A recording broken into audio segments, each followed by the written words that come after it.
नमस्कार। बात मेरी अभी पूरी नहीं हुई है, इसलिए मैंने दूसरा वीडियो भी अभी शूट करना शुरू कर दिया। बात यह है कि जिन लोगों के लिए पाकिस्तान बना वो लोग भी खुश नहीं हैं।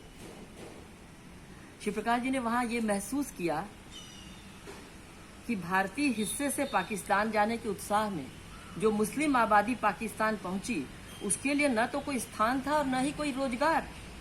गलत रहनुमाई ने उन्हें दर बदर कर दिया था। उनके शब्दों में, नेताओं ने स्वयं किसी प्रकार का कष्ट नहीं उठाया, अतः साधारण जन को उनके कारण अत्यधिक संकट का सामना करना पड़ा। जितनों को मैं भेज सकता था मैंने वापस भेजा। मेरे लिए यह कहना उचित होगा कि इस बात को देखकर मुझे बहुत ही दुख हुआ कि पाकिस्तान के शासन ने उन मुसलमानों के साथ भी कोई सहानुभूति नहीं दिखाई जो भारत से चले आ रहे थे। वास्तव में उन्हें अधिकार था कि वे पाकिस्तान के शासन से पूर्ण सहायता प्राप्त करते। पाकिस्तान के उच्च कोटि के नेतागण संभवतः ये चाहते थे कि पाकिस्तान से सारे हिंदू चले जाएं और जो भारतीय मुसलमान आए हैं वे भी चले जाएं। उन्हें इसी से संतोष था कि हमें शासन करने के लिए एक देश मिल गया है। वे उन्हीं मुसलमानों के दुखों के प्रति उदासीन थे जिनके लिए और जिनकी मदद से पाकिस्तान की स्थापना हुई थी। पाकिस्तान के मुख्यमंत्री खुरो ने परेशान होकर श्री प्रकाश जी से कहा, भला कराची सबको कैसे बसा सकती है? नगर की आबादी 9 लाख से 15 लाख हो गई है और आने वाले लोग आते ही जा रहे हैं। स्थितियों से तंग आकर अनौपचारिक बातचीत में खुरो ने कहा, वास्तव में विभाजन कोई नहीं चाहता था। वे तो पाकिस्तान की मांग इस राजनीतिक सौदेबाजी के तहत कर रहे थे कि आजाद भारत में मुस्लिम जनसंख्या को अधिक लाभदायक भूमिका निभाने का स्थान मिले।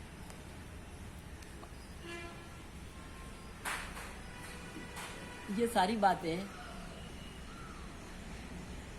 इंसानी महत्वाकांक्षा, इंसानी भूलों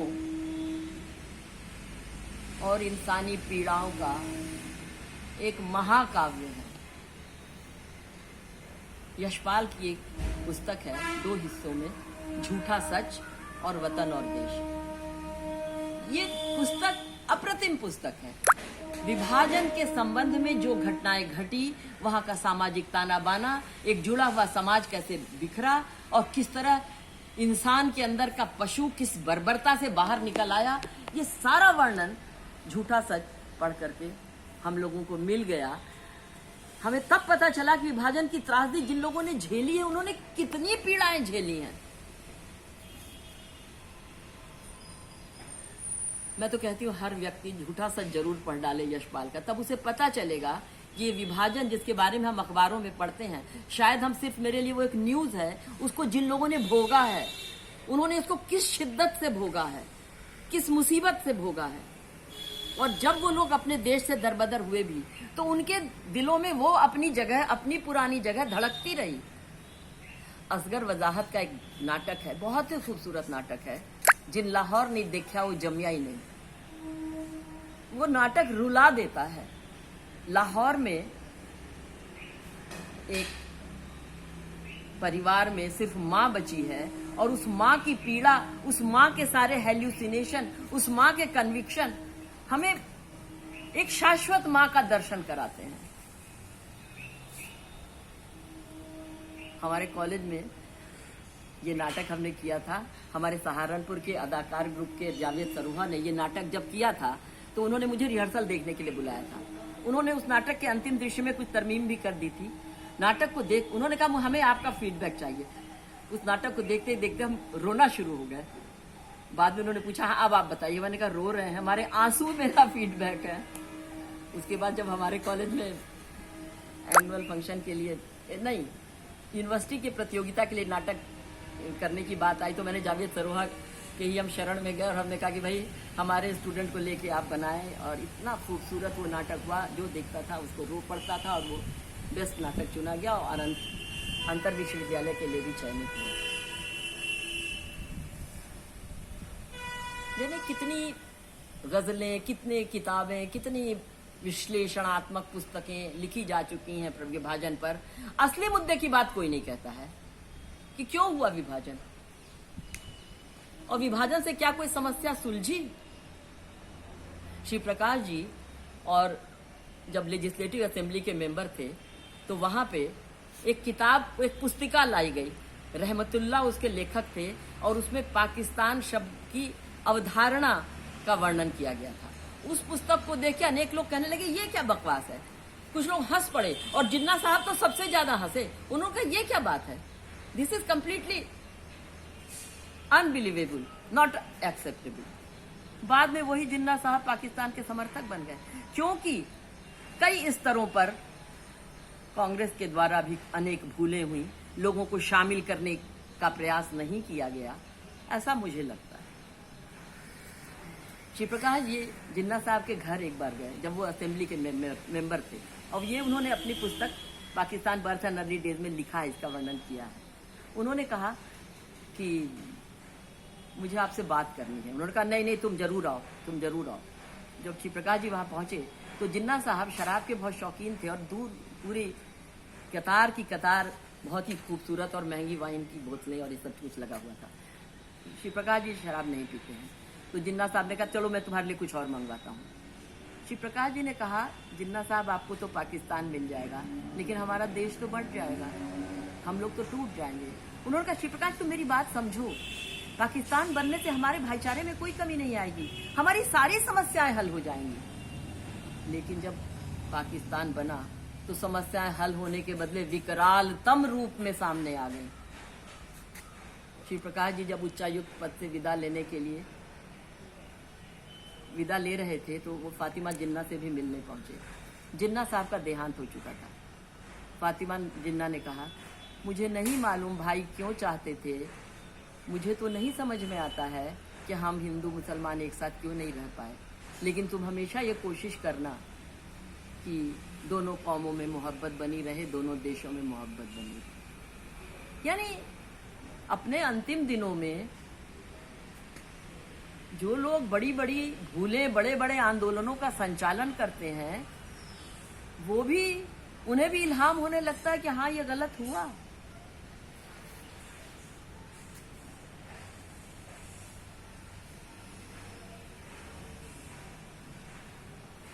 आंतरिक भागों का दौरा करते हुए श्री प्रकाश जी ने देखा अनेक जगह मंदिर भी तोड़े जा रहे हैं, और उन्होंने जब इस बात को वहां के प्रशासकों के आगे कहा तो वो कुछ सुनने को नहीं तैयार है। उन्होंने कहा नहीं, इस्लाम में ऐसा कुछ नहीं कि मंदिर तोड़ने की बिल्कुल मनाही है। उन्होंने वो उसमें जरूर होगी, कुरान में भी इस्लाम में जरूर मनाही होगी, लेकिन जो वस्तुस्थिति वो मैं आपको बतला रहा हूं। एक और घटना जो वहां हुई जिसमें बहुत से लोगों को घर वापसी से हमेशा के लिए महरूम कर दिया गया। उत्तर प्रदेश के बहुत से सफाई कर्मचारी, श्रमिक, मजदूर कराची में काम करते थे और उनको हर साल 1 महीने की छुट्टी दी जाती थी। तो जब वो लोग वापस अपने घर जाने लगे तो एसेंशियल सर्विस एक्ट के अंतर्गत पाकिस्तान ने यह आदेश निकाला कि कराची में काम करने वाले श्रमिक, सफाई कर्मचारी, मजदूर, नौकर बाहर नहीं जा सकते। यानी पाकिस्तान सरकार इन हिंदुओं की सेवा को एसेंशियल सर्विस एक्ट के अंदर मानते हुए उन्हें घर नहीं जाने देगी। श्री प्रकाश इस स्थिति से बहुत उद्विग्न होकर प्रधानमंत्री लियाकत अली के पास गए और कहा उत्तर प्रदेश के लोगों को 1 माह की छुट्टी हमेशा से मिलती आई है, इसे रोकना तो अनुचित है। प्रधानमंत्री लियाकत अली ने कहा इस बार ये लोग छुट्टी के बाद लौटेंगे नहीं, इसलिए इनको रोकना जरूरी है। तो श्री प्रकाश जी ने कहा यह दलील तो आधारहीन है, यदि ये लोग जाना चाहते हैं तो इन्हें जाने देना चाहिए, जबरदस्ती यहाँ का काम करवाना तो ठीक नहीं। आप भी तो उत्तर प्रदेश के हैं, आपको तो सहानुभूति होनी चाहिए। प्रधानमंत्री का उत्तर था इनके बिना हमारी सड़कों और शौचालय को कौन साफ करेगा। श्री प्रकाश का प्रश्न था क्या उत्तर प्रदेश के हिंदू लोगों को भगवान ने इसी वास्ते पैदा किया है कि वे कराची की सड़कें और शौचालय को साफ करें? आपको तो ऐसा अन्याय नहीं करना चाहिए। लेकिन एसेंशियल सर्विस एक्ट की आड़ में इसकी सुनवाई नहीं हुई। कुछ लोगों को श्री प्रकाश ने भेजा, लेकिन बाकी के संबंध में वो नहीं कुछ कर पाए। तो ये इस तरह की दोहरी रणनीति, दोहरी नैतिकता और दोहरी चालों के साथ एक नए देश का जन्म हुआ।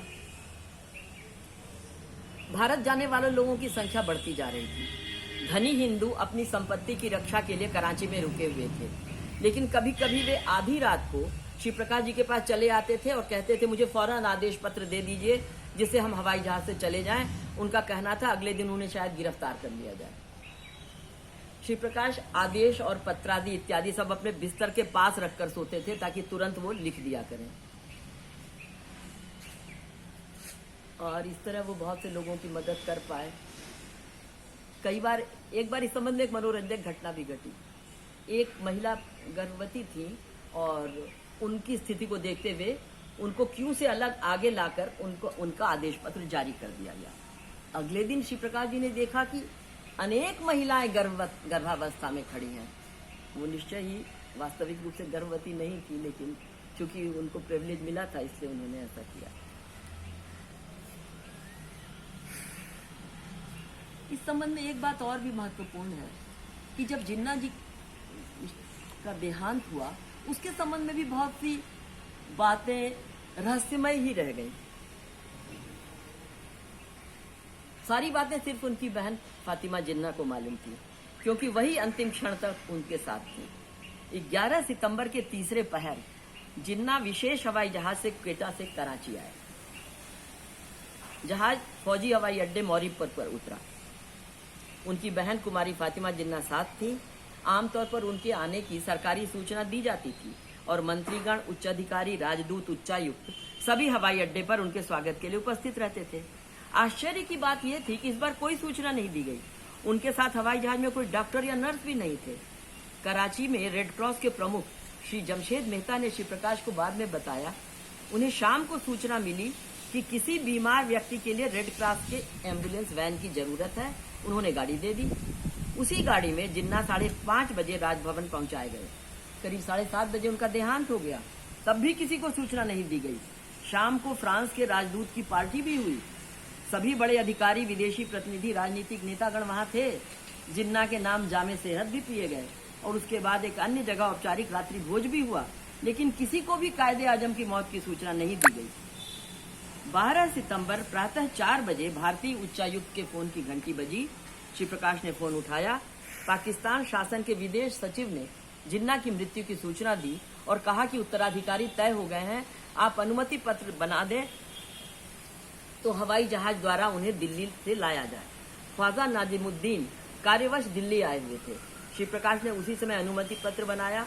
फ्रांस के राजदूत की कॉकटेल पार्टी में विदेश सचिव भी मौजूद थे और कह रहे थे कि जिन्ना साहब अच्छे हैं।